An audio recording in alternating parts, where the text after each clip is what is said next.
Good afternoon. I'm Rabbi Amy Grossblatt Pessa, and I am here for Temple Bethel's Lunch and Learn. We're going to be speaking about spiritual preparations for Passover. We met last week and dove into chametz, right? This leavened bread that we are not allowed to eat during Passover, and how we're supposed to clean our houses from the chametz. And then we spoke not only about the physical existence of this chametz in our lives, but then we moved into what might spiritual chametz look like? What are the parts of ourselves that we might be a little bit too puffed out, like a loaf of bread? And how do we do a little tzimtzum, a little contracting, in order to find out the places in ourselves that might need a little bit of work? And how do we strive to remove the spiritual chametz from our life?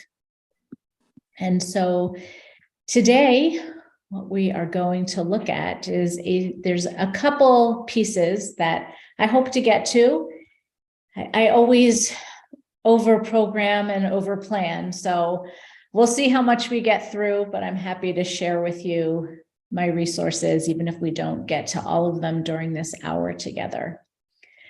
So the first piece I want to look at is a phrase that we read in the Haggadah, which is Bechol dor vador chayav adam lirot et atzmo ki'ilu hu yatsa mimitzrayim. And that means in every generation, each person must look upon themselves and see themselves as if they personally had gone out from Egypt. So we're going to talk a little bit about that. And I brought several sources for us to dig a little deeper into that topic. And then if we do have time, I want to go over the steps of the Seder and explore how we might incorporate a bit more soul searching and spirituality in our own Seders. So that is the plan for the day. And I wanted to start off first by asking you to ground into wherever you find yourself, placing your feet firmly on the floor with your back straight, your shoulders relaxed, palm facing upward on your lap. Just taking 3 deep breaths in if you're comfortable, lowering your gaze or closing your eyes. Inhaling deeply through your nose, exhaling completely through your mouth.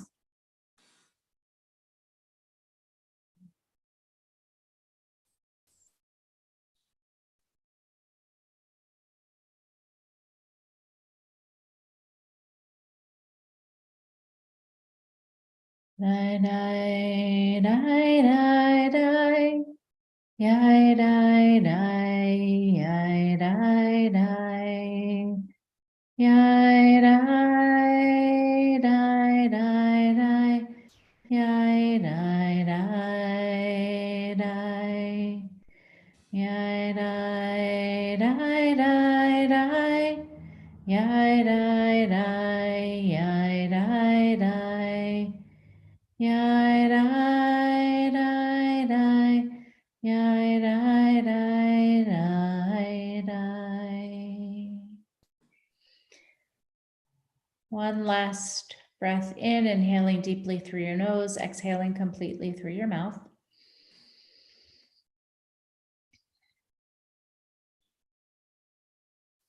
When you're ready, opening your eyes, wiggling your fingers and your toes.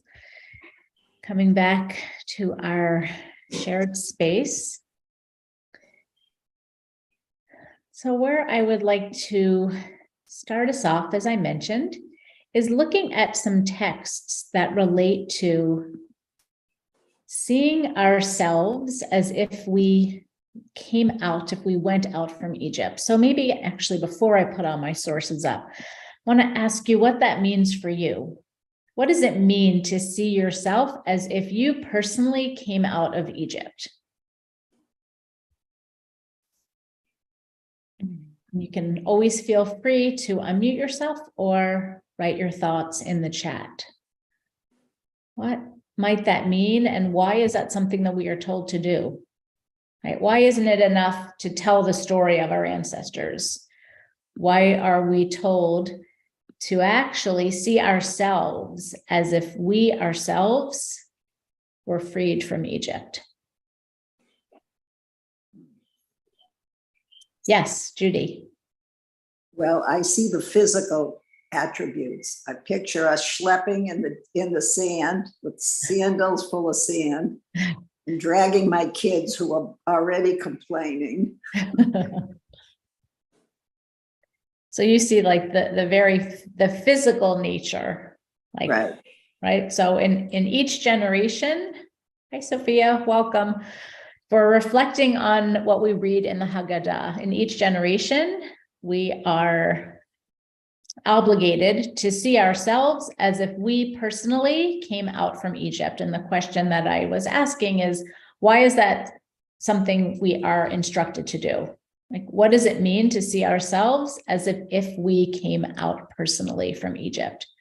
And so Judy was reflecting on the very physical nature, right? When connecting to that image of our ancestors schlepping through the desert with kids in tow and in sand everywhere. And so if we want to try to dig a little deeper, what might the spiritual implications be about that instruction? Yeah, Sophia. Oh, wow. Wait, I raised my hand and then I saw my reaction. So it must be a new feature on Zoom. So, well, I think it connects us to the Jewish people and to appreciate the freedom that we have now, but then also an obligation to make sure that we use our freedom in a kind of a spiritual, appreciative way. For me, when I sit at the Seder, I think about in what ways do I bind myself? In what ways am I not free? Whether it's because of laws, because of customs, or maybe because of my own mental chatter. In what way am I not free? Yeah, beautiful. Right. So what I heard you saying, it's almost like two different pieces of, right, two sides of the same coin. So one part is to see the freedom that we do have now in our lifetime, and how can that impact us to go out into the world and help fight for others who are not yet free, right? That's one side. And then the other side is what you were speaking about, these internal places where we might be bound up or unfree. Yeah, so the Hebrew word for Egypt is Mitzrayim. And if you can hear in that word Mitzrayim, there is the word inside the word Mitzrayim, tsar, which means narrow.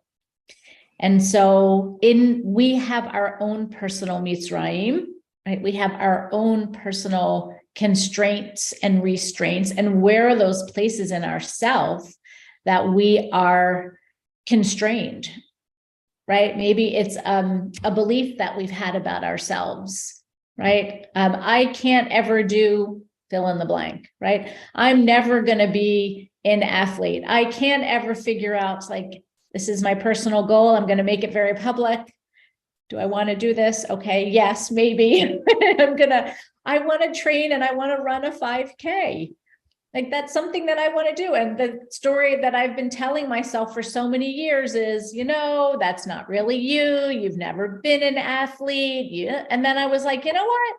I'm going to get out of my own Mitzrayim. I'm going to get out of my narrow place where I see myself in a certain way. And so I've started moving very, very slowly around my block, but I'm moving, right? So where are the places in your own life where you have a sense of feeling constrained, or a story that you've told yourself for years or decades? So I'm going to give you about 15 seconds of think time. You don't have to answer. You can choose to answer if you would like, or put a note in the chat. Where are the places in your own life where you experience constriction, your own inner Mitzrayim?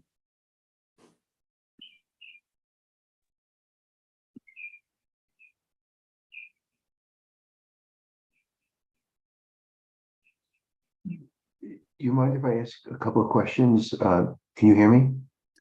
Yes, I Okay. can.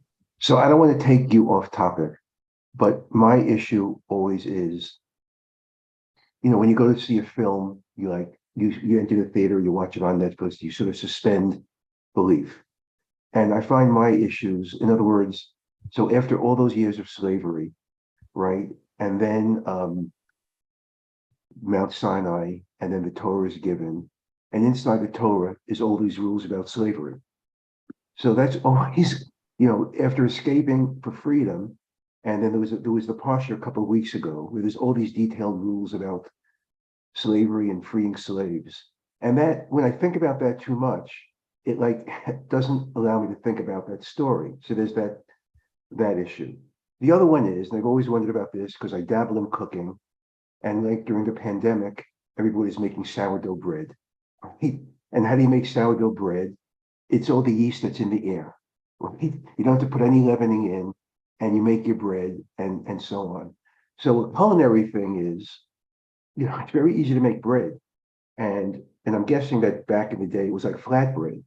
And a couple of years ago, I was in the British Museum, and Egyptians ate matzah. It wasn't called matzah, but it was like a flatbread.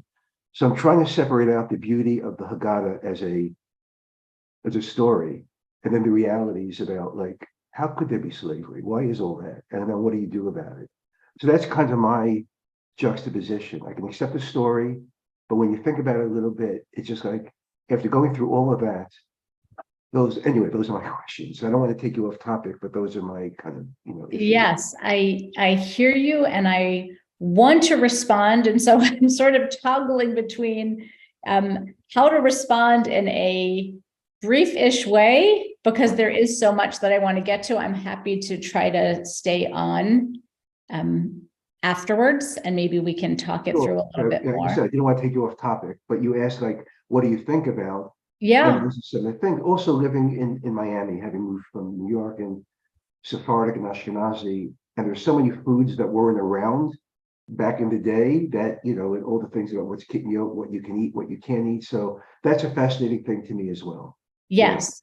Anyway, but I thank you for bringing all those points up. And here's what my quick answer will be: is I like to see and experience the world, and for me, this is a template that works. And this comes more from the mystical traditions the mystical tradition of Judaism, right? So there are 4 worlds. There's the physical world, which is the world of Asiyah.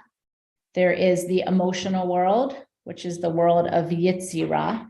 There's the intellectual world, the world of Bria. And then there's the spiritual world, which is referred to as Atzilut. And when we are a human being on this planet, we experience our lives and our reality in those 4 worlds. So some of what you've shared, or a lot of what you shared, seems to be more in the physical, right? You're talking a lot about culinary and about eating, and then you tapped into the emotional, right? Like how this might make you feel. And then there's the mental, intellectual piece of, wait, how do I reconcile what's written in the Torah and what are the other storylines? And then there's this world of Atzilut, which is the spiritual. And so for the purposes of this class, we're tapping more into probably, I would say, the top 3, right? So the emotional, the mental, and the spiritual, with a greater focus on the spiritual. And it's sometimes hard to see that things are happening simultaneously in the 4 worlds. And I think as humans, we might get tripped up and say, oh, well, if this is what the Torah says, and this is X, right? And it's directly in contradiction with Y, then how can they both be true at the same time? And so maybe it's that it's happening in a different world or a different experience. And there's another piece, especially in the Talmud, when we read about Jewish law, there is always the majority and there's the minority, right? So both points are given creed, and oftentimes there's a way to reconcile what has been shared so that both can be true at the same time. And that is not something that as Westerners, or at least North American Westerners, that we're comfortable with, right? Like we like an answer. What's the answer? Is it good or is it bad? Right? Are they opened or are they closed? And part of the beauty of Judaism and Jewish law and tradition and customs is that we are taught to appreciate and hold the dialectic, right? There can be things that are opposing views or seemingly contradictory, and yet we're going to hold them all. So that is my short-ish answer to you. And like I said, I'm happy to stay on for a few minutes afterwards, and we can talk a little bit more. But I want to bring us back to where we were in terms of constriction. And I noticed that Sophia put something in the chat. So what a marriage should be, what duties bind me as a wife, what duties do I expect of my husband, and where do these duties obligations come from? Do I have a choice in these duties? Does my husband? All right, well, when you come up with answers to them, let me know. Right, I think it's in, I'm going to expand it. I know, and I appreciate your honesty in sharing this particularity of your life, and we can expand it, I think, to others' lives and other relationships, right? Like as a daughter, as a mom, as a cousin, as a coworker, as a colleague, what is my responsibility? What is my relationship to other people? And, do we get to share what those obligations are? How do we get to share? Does society put those obligations upon us? Do we feel that we have to do certain things because we're told this is what, a woman does, this is what a man does, this is what a partner does? Like, how do we figure out what our roles and our obligations are? So yeah, definitely a place of constriction. Any other thoughts about where in your life? Yes, Judy. Oh, hang on, you're muted. Unmute, please. Okay. Again, it's a physical thing. I have a chronic problem, and that really constricts my life. Thank God for Zoom, but I'm doing Daf Yomi. I'm over 3 years into it now. Wow. And funny what you're saying about the rabbis disagreeing, because quite often there isn't an answer. They Right. try, but the third rabbi will say something different. So Yes. that's interesting. But this constriction, I find, never in my life did I ever go through anything like this. It's just difficult. Yeah. But then again, on another end of it, there's nothing to do with that. My husband passed away 2.5 years ago. And God bless my 5 children. They are wonderful to me, and et cetera, et cetera. It's funny. I'm reading the book Shonda by Letty Pogrebin. Yeah. And well, it's for the book club thing at Temple. And she has revealed so much of things that I write a daily blog also. And I can't even imagine putting that out there.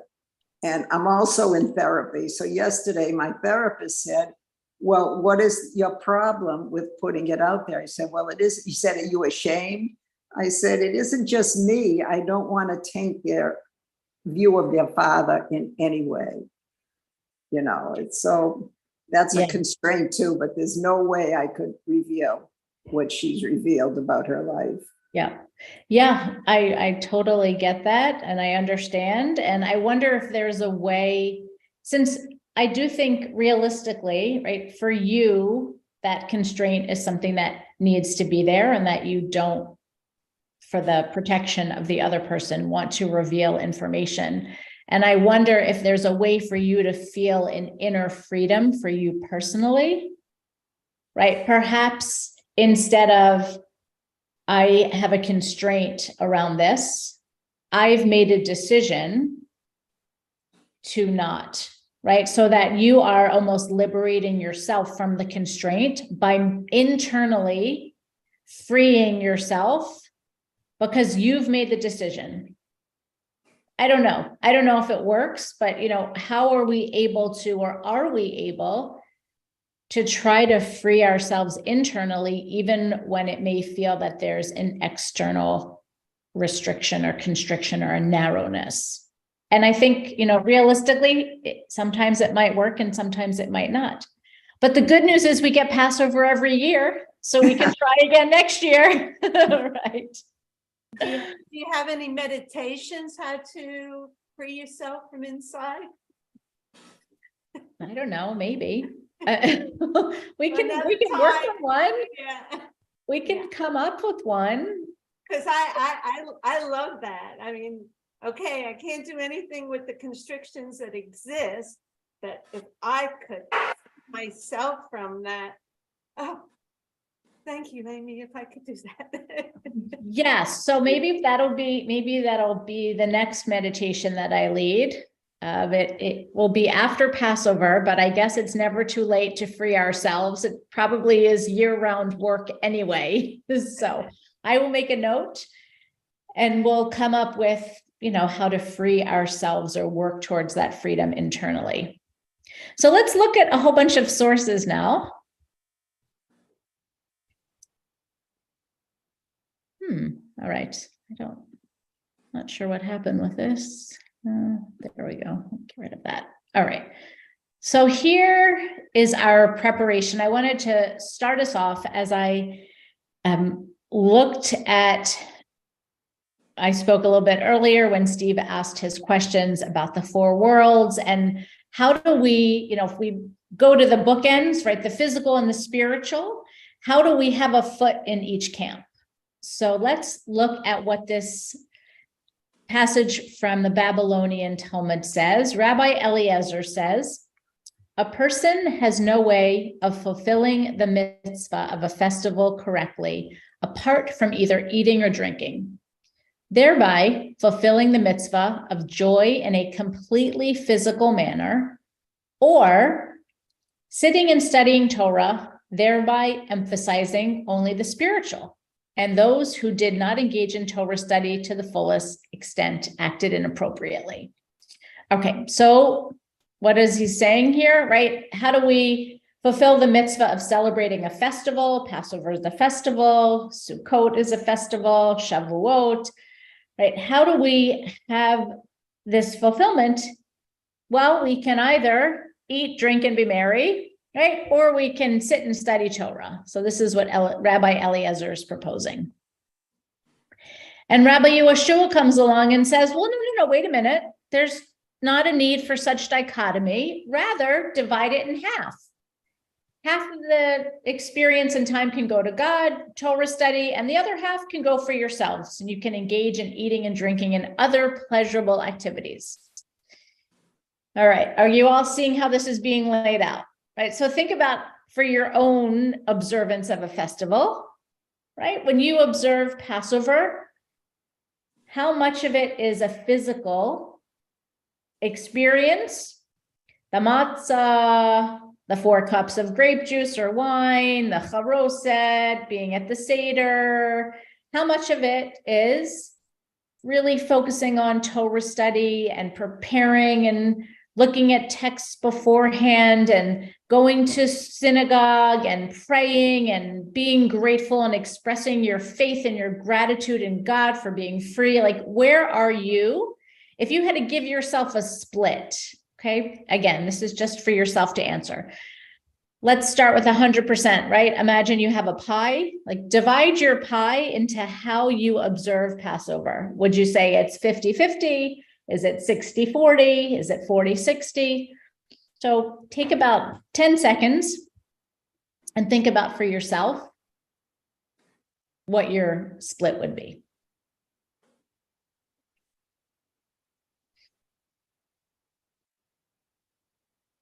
And again, no right answers, just an observation.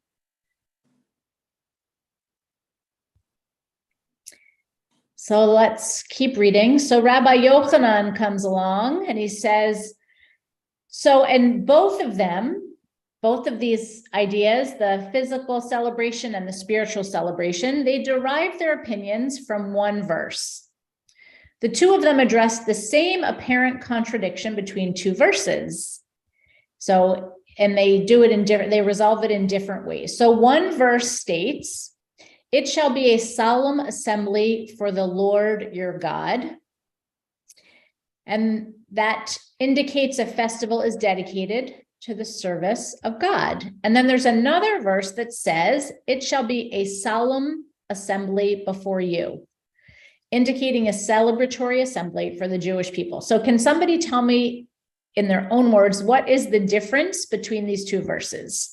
A solemn assembly for the Lord your God and a solemn assembly for you. Can you figure out what the difference is?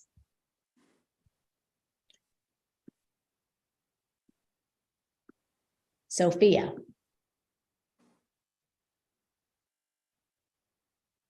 I was not muted. So it seems like the solemn assembly is an assembly of one, maybe. So with your personal dedication for God, in if you don't mind me using Hinduism, it's called seva, selfless service. So you're dedicating yourself to God in your relationship. Perhaps I'm just guessing here. And then the other one is for you and for your own growth, development, fulfillment. But again, it's weird because it says a solemn assembly. Does that mean the togetherness must be serious and sad? Or does it mean that it's only you? And so I'm a little bit, I guess, unsure about how to interpret that part. But what's weird about all these is that the actual Passover Seder is very joyful and pleasant and happy and celebratory. So it's the solemn assembly is kind of catches me off guard. Yes. I want to check and see the actual word that's used in the Hebrew, because I'm curious what the word for solemn is. So I will check that. And in the meantime, if you look at just the difference in the end, right? It has a solemn assembly for the Lord your God, and then just a solemn assembly for you, right? So that's really what the differences are. They're talking about part that says for your God, more spiritually related, Torah study, service, prayer. And then the other is a solemn assembly for you, right? For you to actually engage and indulge in the physical aspects of the festival. So let me just take a quick peek and see if I can find what the Hebrew is.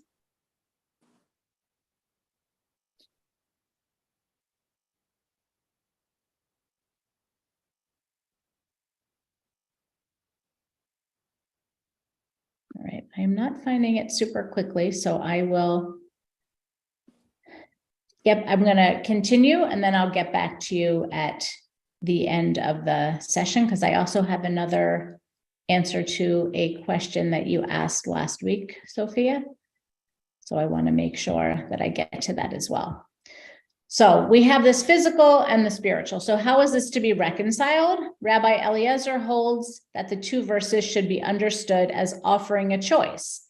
The day is to be either entirely for God in accordance with the one verse, the first verse that we had, the solemn assembly for the Lord your God, or entirely for you, as per the other verse, it shall be a solemn assembly for you. And Rabbi Yehoshua holds it's possible to fulfill both verses, split the day into two, half of it for God and half of it for you. So that just reminded me what you were saying about your Talmud study, Judy, right? So sometimes they try to find a middle ground, not always. Sometimes there are things that are irreconcilable. And here we have a case where, Rabbi Eliezer says one thing, right? Rabbi Yehoshua says something else, and Rabbi Yochanan says, you know what? Let's split it down the middle. It doesn't have to be totally spiritual, doesn't have to be totally physical. Let's do a little bit of both. And so I'm going to ask you to take about 30 seconds and to write in the chat how you think this can be exhibited in your own Passover celebration and experience, right? What are the physical elements that you want to focus on doing this Passover? And what are the spiritual components that you want to focus on? And so while it might not be 50-50, like it is suggested by Rabbi Yochanan, you could write just a word or two in the chat of how you would divide your time and how you would experience Passover physically and spiritually.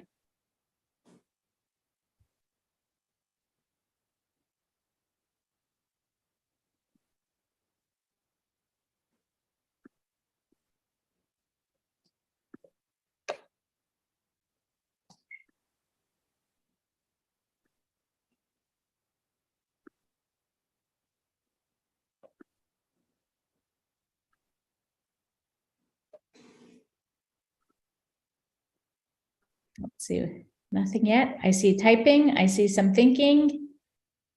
Don't see anything yet in the chat.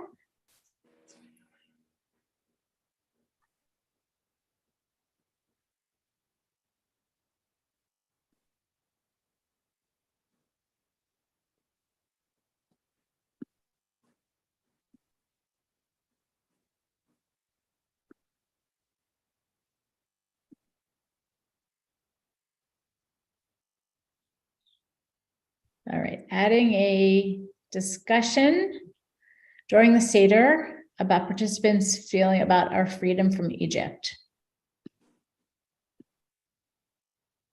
So where would you put that? That would be more spiritual? I think so, because truthfully, we read the same Haggadah every year, and I don't know how much of it even gets in. Now that my kids are adults, they don't have to count see where their reading is going to fall. Right. Yes.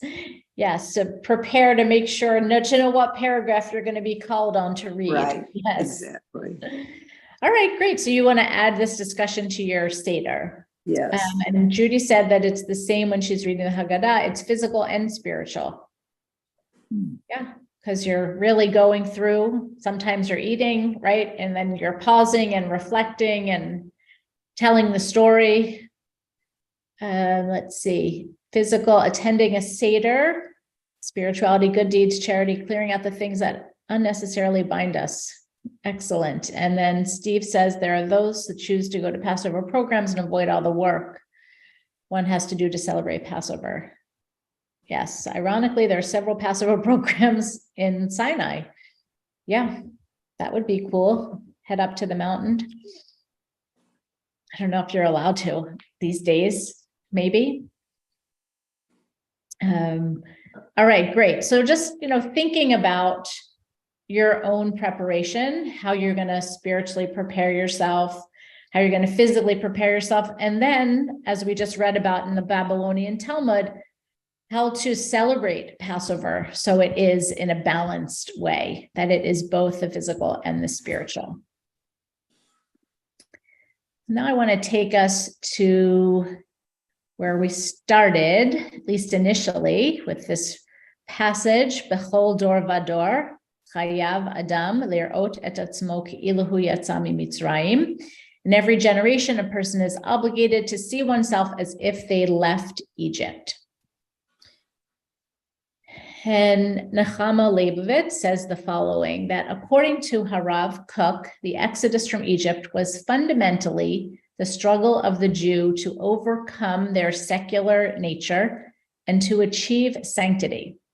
He explained the mitzvah, the commandment of wearing tefillin on the arm, as follows. Just as God needed a strong hand to extricate Bnei Yisrael, the children of Israel, from Egypt, so too in every generation, the individual Jew needs a strong hand in order to extricate themselves from their personal Egypt.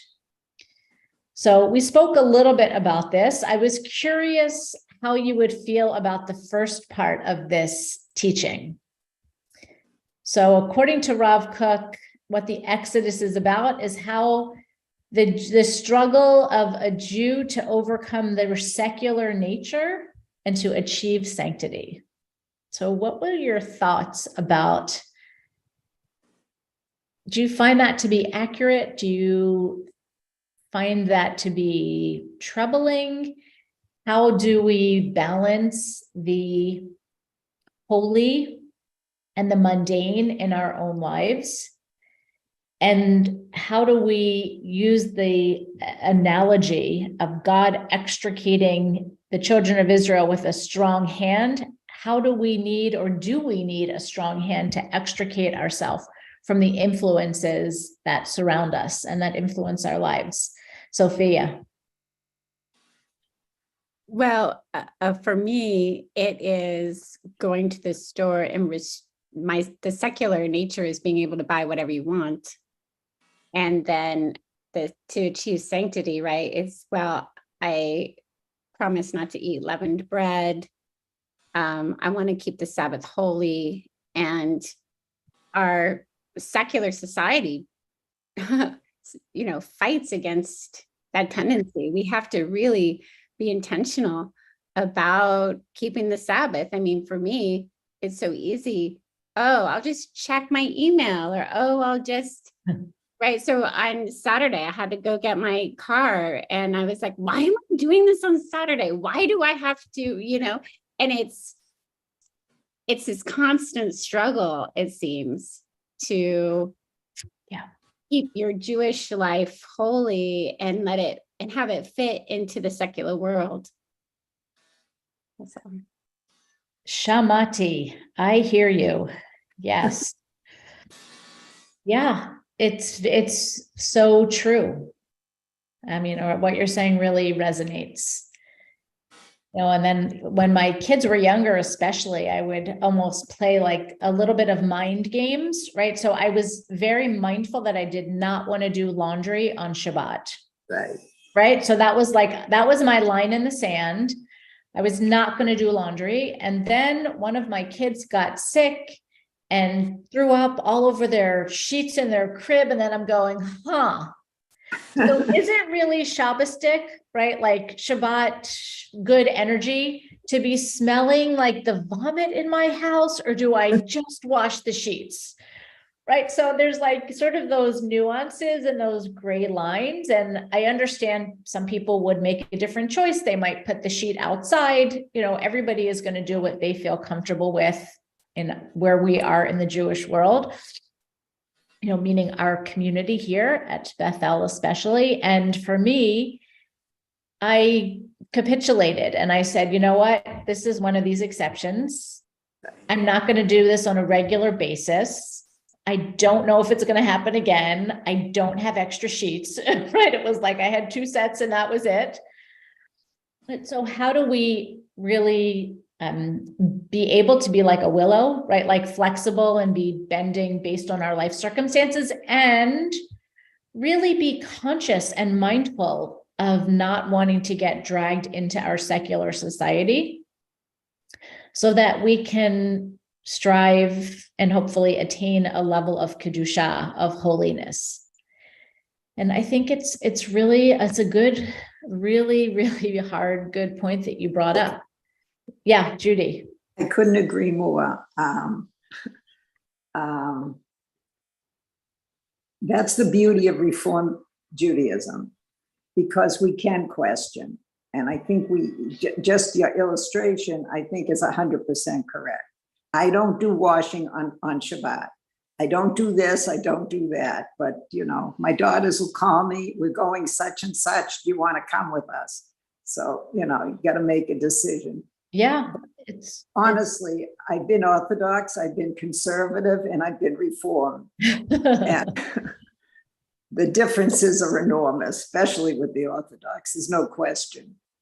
The funny thing about being with an Orthodox community is your whole life is prescribed and subscribed. You don't have to think. The rules are there and that's it. But nevertheless. Yeah, and it's true. And, if that works for people, that's fine and that's great. But I feel like in the Reform community, your daughters call you and And if we've said to ourselves, I don't do this and I don't do that, how do we say what we do on Shabbat, right? Like I do spend time with my family, or I would like to spend family time together.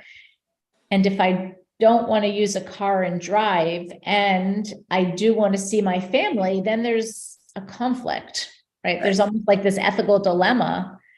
And how do we decide what to do? And maybe by being with our family, that is the way for us to honor Shabbat and a way to feel in oneg, right? To feel in joy. We are told that we're supposed to be joyful on Shabbat. And so if sitting in your house by yourself is not going to be generating the joy for you, and going out with your daughters is going to bring you joy, how do you decide?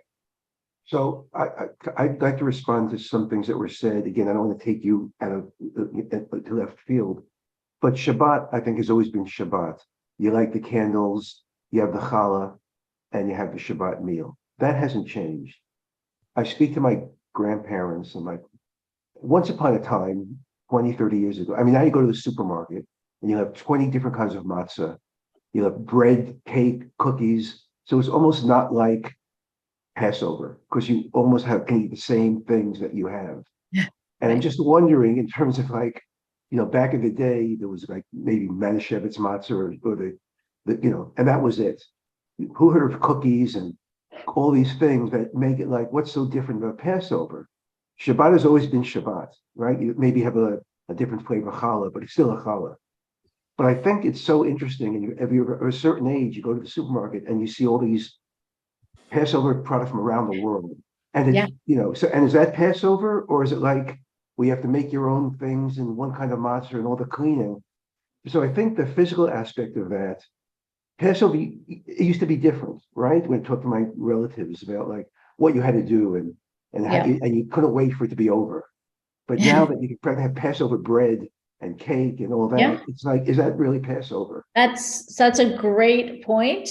I was just having this conversation earlier with another colleague, and especially for people who are gluten-free, right? If you're gluten-free, then Passover is just like any other time of the year, right? So I think I think that what's important is for each person to figure out how they can connect to the meaning of Passover, right? We spoke about this idea of extricating ourselves from our narrowness and feeling a sense of expansiveness, at least internally, if there are restrictions. And so how is that manifested in our physical eating, right? If you feel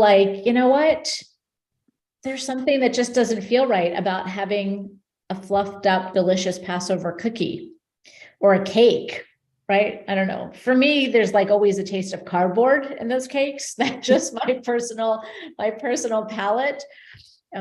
But having a delicious chocolate gluten-free ganache cake, I don't know, does that feel like freedom for you, right? For some people, maybe that does feel like freedom. Maybe there's somebody who has to watch their sugar intake the whole year, and so they're going to splurge on Passover, and they feel wow, I don't have to watch for tonight or for an hour just for this one bite. Maybe that feels free to them. And then for somebody else, it might feel over the top. I don't feel like I am eating the message of the holiday, so to speak. And I think that, you bring up a great point, and it is definitely very easy to get nearly everything in the grocery store. So what do you want to do? What is going to help you prepare most for the holiday? And then when you get to the actual holiday and the eating, maybe you just want to stick to matzah. Maybe you want to make your cookies out of matzah farfel, so they still have that little crunch instead of having, I don't know, a macaron, right? Something made out of almond flour. How do you gauge for yourself what is going to bring you the most meaning, and how will you be able to connect to the messages that we receive from the Passover story and the history? I wanted to just read something that Sophia put in the chat, that Judy raises an interesting question: which flavor of Judaism gives us more freedom?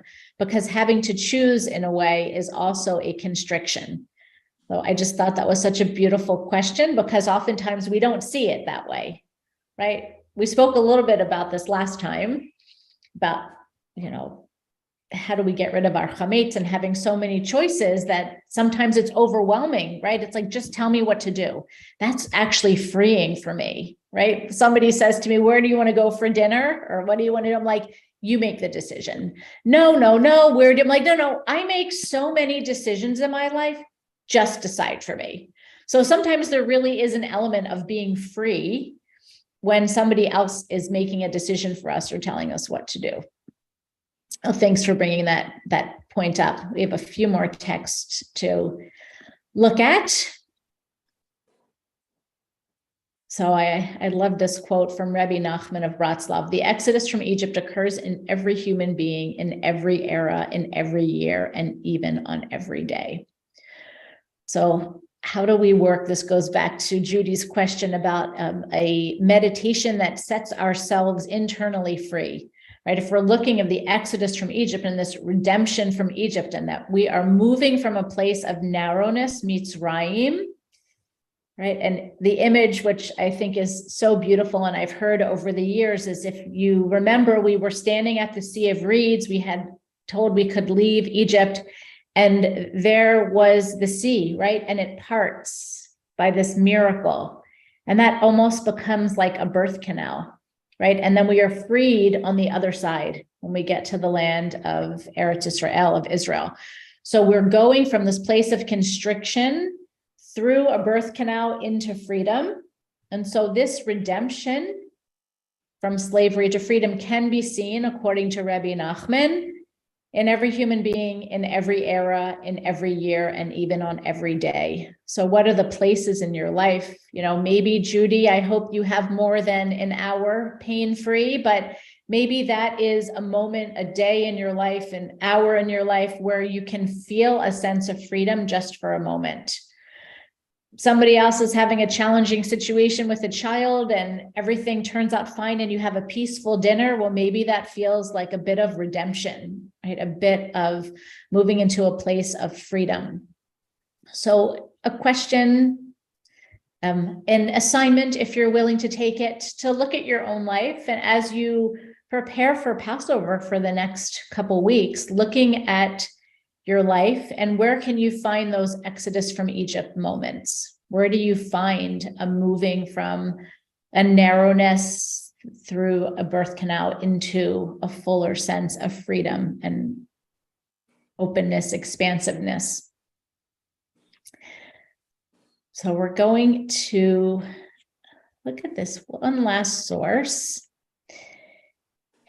This I also thought was very beautiful. It's by Professor Neil Gilman, who talks about the first note that the text. So now this text is referring to where we started. B'chol dor vador chayav adam lirot et atzmo ki'ilu hu yatsa mitzrayim. In every generation, each person must see themselves as if they personally were freed from Egypt.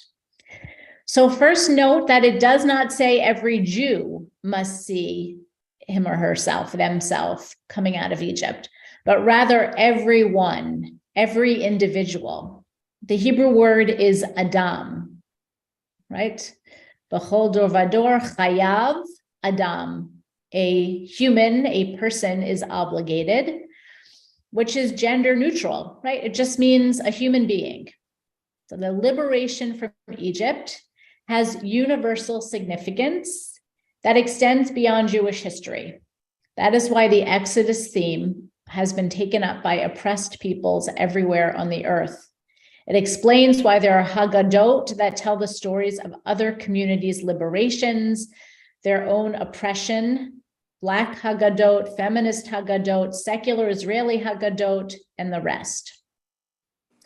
And second, note the Hebrew ke'ilu, right? B'chol dor vador chayav adam lirot et atzmo ke'ilu, as if, hu yatsa mitzrayim. Every person must see themselves as though they personally have come out of Egypt.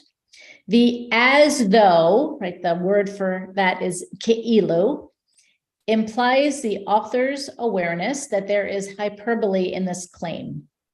Taken literally, I was not really in Egypt, but I might have been. An accident of birth located me where I am now in space and time, but I could have been born in another time and another place.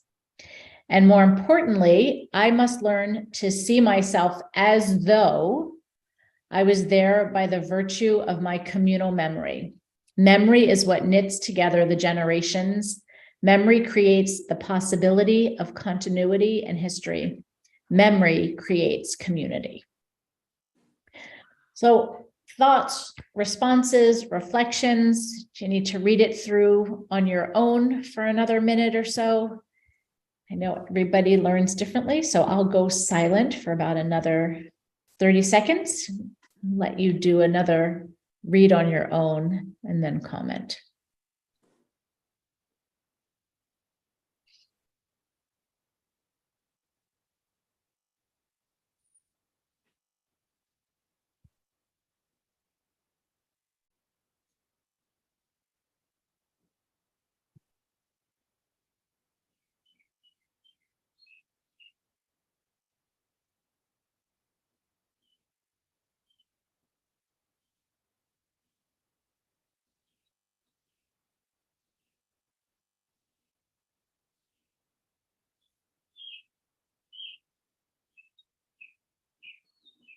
All right, any thoughts, reflections, comments?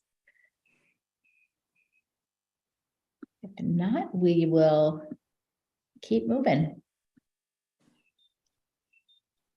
No, I just want to make one comment, Amy. Yes. I think for our family, the Seder and everything has become almost rote without thinking of these things. And I'm so pleased you opened up this door for me. I often reflect on the Holocaust very easily that could have been us. I think of that an awful lot, especially with what's going on in the whole world now. So this has really opened up to me the importance of Passover. And I really am grateful for that. Oh, I'm so glad. Thank you. And Sophia writes, if we are to think of ourselves as though we had lived in Egypt, are we also to think of oppressed people currently and imagine ourselves as though we lived there? I'm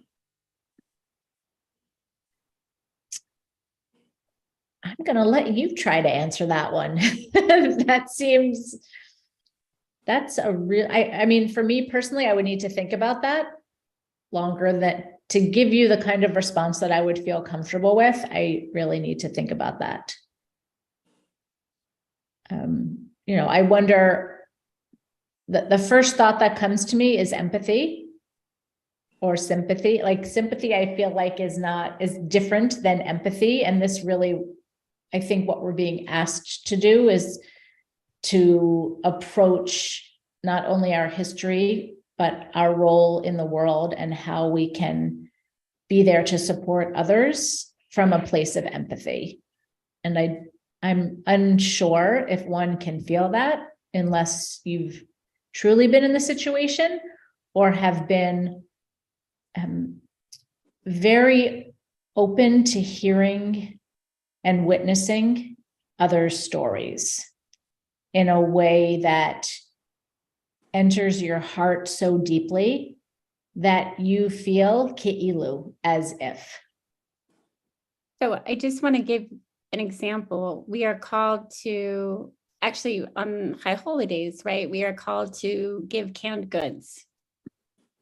And so how does one approach that?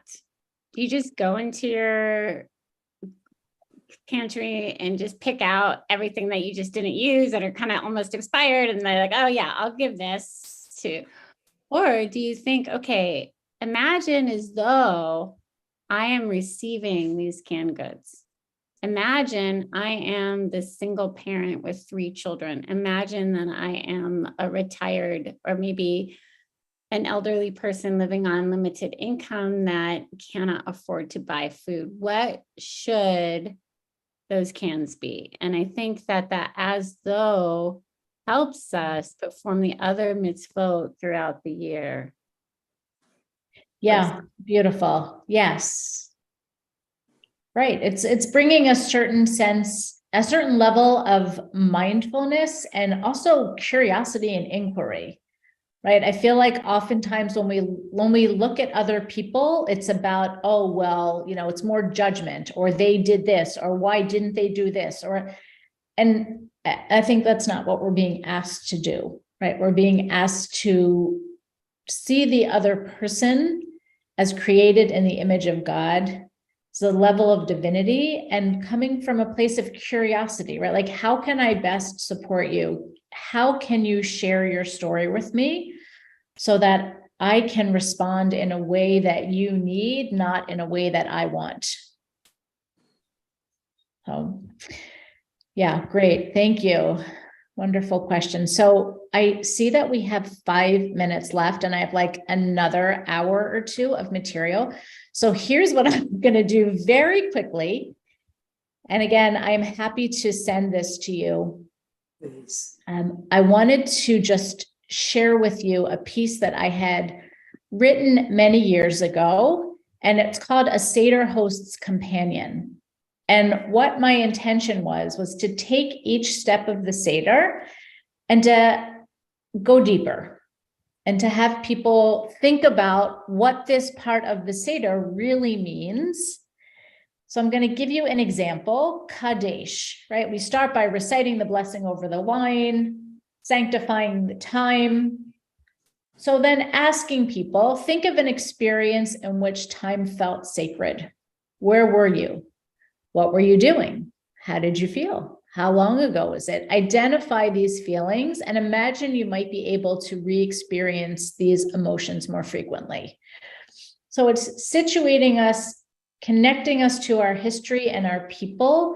And then there's another level that is asking us to go deeper.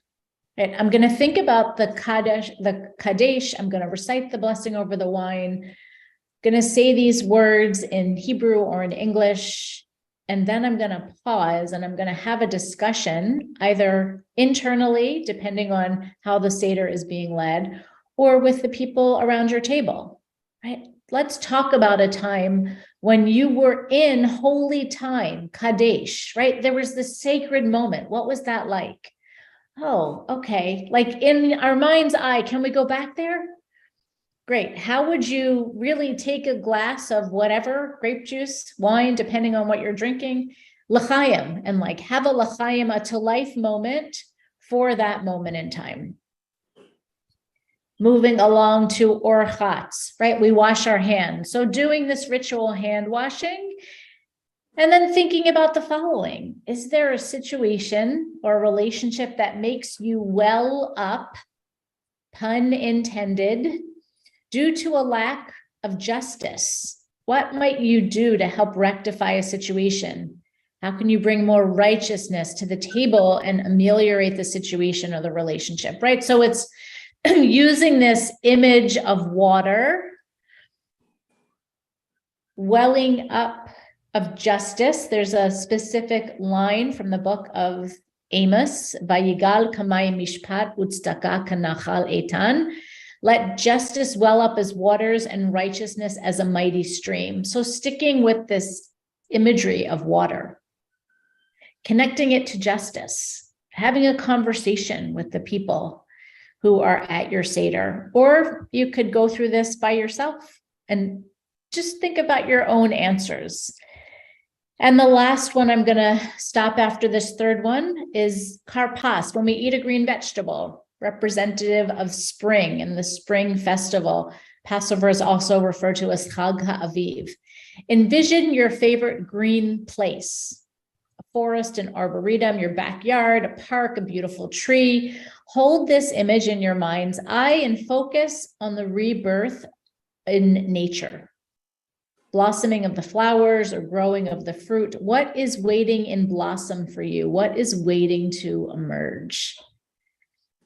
So that's just a little bit of a taste of how you can either use those questions, I can send them to you, or you can come up with your own questions and go through the Seder, the steps of the Seder, so that you are preparing yourself to have these wonderful conversations with those who you will be with for the Seder. So I know our time is coming to a close. I want to thank you so much for journeying with me this morning as we explored that phrase, in every generation, one must see themselves as if they personally came out of Egypt. What does that mean? What are our responsibilities to the greater world, to the Jewish community, to our families, to ourselves? And how do we take the charge to make our world a better place so that we can help others who feel that they are enslaved in a way that we also pay attention to ourselves, to the narrowness, to the constriction that is within ourselves. So really going from the particular into the universal. How do we move forward as we get ready to prepare for Passover, which I think is in about 2 weeks, almost to the day. I think we have 2 weeks from tomorrow night, I believe, is the first Seder. So I thank you so much for learning with me, and I will chant us out with this Bechol dor vador chayav adam lirot et atzmo ke'ilu Bechol dor vador chayav adam lirot et atzmo ke'ilu Ke'ilu, ke'ilu, ke'ilu hu yatsa miMitzrayim. Thank you so much for being here. And let me know, you can drop your name in the chat if you would like to receive the Seder guide. I wish you a sweet Pesach, a Zisen Pesach. And I will look forward to seeing you when our paths cross next.